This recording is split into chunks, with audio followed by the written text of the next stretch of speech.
नमस्कार दोस्तों, AVL take में आपका स्वागत है।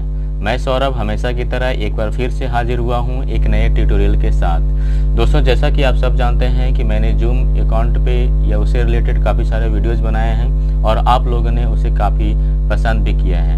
उसी दौरान कुछ लोगों ने मुझसे ये सवाल पूछा था कि जूम ऐप कितना सिक्योर है, अगर नहीं है तो किन चीज़ों पर खास ध्यान रख करके हम अपने डेटा को हैकर से बचा सकते हैं। तो चलिए इस ट्यूटोरियल में हम उसी सारे फैक्ट्स पे बात करेंगे। उससे पहले हमेशा की तरह एक रिक्वेस्ट है, अगर आप मेरे चैनल पे बिल्कुल नए हैं तो प्लीज़ मेरे चैनल को सब्सक्राइब कीजिए, मेरे चैनल को लाइक कीजिए, अपने दोस्तों और सहपाठियों के साथ शेयर कीजिए और कुछ कमेंट या राय देना चाहते हैं तो कमेंट बॉक्स में अपनी राय भी दे सकते हैं। तो चलिए आज का वीडियो स्टार्ट करते हैं। सबसे पहले हम बात करेंगे कि उस अथॉरिटी की जो इंडिया में इस चीज़ का निगरानी रखता है कि साइबर अटैक जब होते हैं तो किन किन चीज़ों पर ध्यान रखना चाहिए या फिर हम किसे रिपोर्ट कर सकते हैं, कौन हमें इस चीज़ के बारे में पब्लिकली एडवाइजरी जारी करता है। उसके लिए इंडिया में जो है वो है CERT-IN, जो कि ministry of electronics and information technology के अंतर्गत काम करती है। इसका फुल फॉर्म है computer emergency response team. IN stands for India.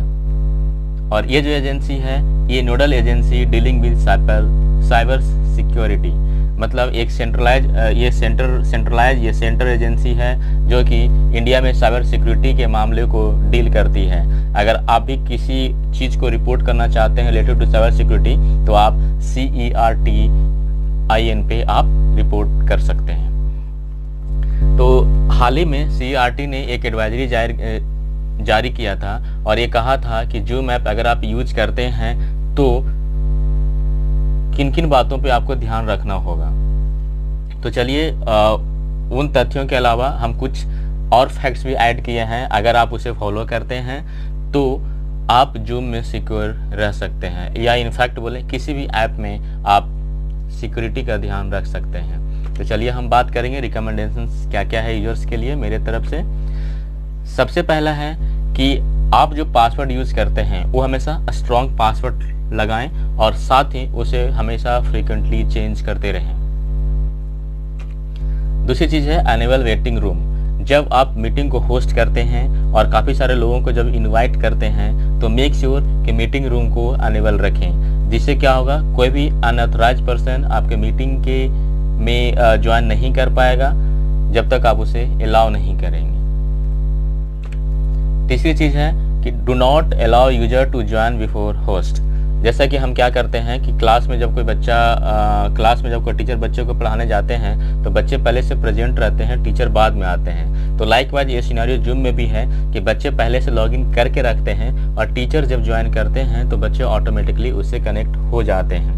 तो इस दरमियान ये हो सकता है कि बच्चे के साथ अगर किसी थर्ड पार्टी को आपका मीटिंग ID हाथ लग गया तो वो भी आपका इंतज़ार कर सकता है और जैसे ही आप कनेक्ट करेंगे वो भी थर्ड पार्टी पर्सन भी आपके मीटिंग से कनेक्ट हो जाएगा और आपके सेंसिटिव इंफॉर्मेशन को कैप्चर कर सकता है।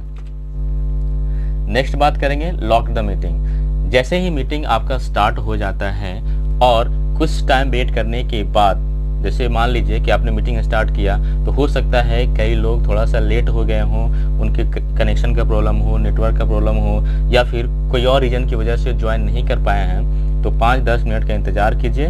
उसके बाद आप मीटिंग को लॉक कर दीजिए, जिससे क्या होगा कि जब भी कोई मीटिंग कनेक्ट करने की कोशिश करेगा तो उसे ये प्रॉम्प्ट आएगा कि आपकी मीटिंग लॉक है, मतलब सेशन लॉक है। तो इससे क्या होगा, कोई भी अनऑथराइज पर्सन उसमें कनेक्ट नहीं कर पाएगा। उसके बाद जो पॉइंट है वो है as a host always end the meeting. जैसे आप होस्ट हैं और आप जो मीटिंग कंडक्ट कर रहे हैं और जब मीटिंग आपकी ख़त्म हो गई है और एंड बटन पे प्रेस करते हैं तो मेक श्योर कि हमेशा एंड मीटिंग पे क्लिक करें, कभी भी लीव मीटिंग पे क्लिक नहीं करें। उससे क्या होगा, अगर आप लीव मीटिंग पे क्लिक करते हैं तो क्या होगा, आप उस मीटिंग से बाहर हो जाएंगे, बाकी सारे जो कैंडिडेट हैं या बाकी सारे जो पार्टिसिपेंट्स हैं वो आपस में कनेक्टेड रह जाएंगे। इसीलिए ये रिकमेंड किया जाता है कि जब भी आप मीटिंग को क्लोज करें तो हमेशा एंड मीटिंग करें। उससे क्या होगा, आपके एंड मीटिंग करते ही सारे जो पार्टिसिपेंट्स थे वो ऑटोमेटिकली डिस्कनेक्ट हो जाएंगे। चलिए आगे बात करते हैं रिवोक परमिशन। अगर आपने जूम पे अकाउंट बनाया होगा तो आप देखते हैं कि जब आप फर्स्ट टाइम यूज़ करते हैं तो कुछ परमिशंस आपको बोलता है अलाउ करने के लिए।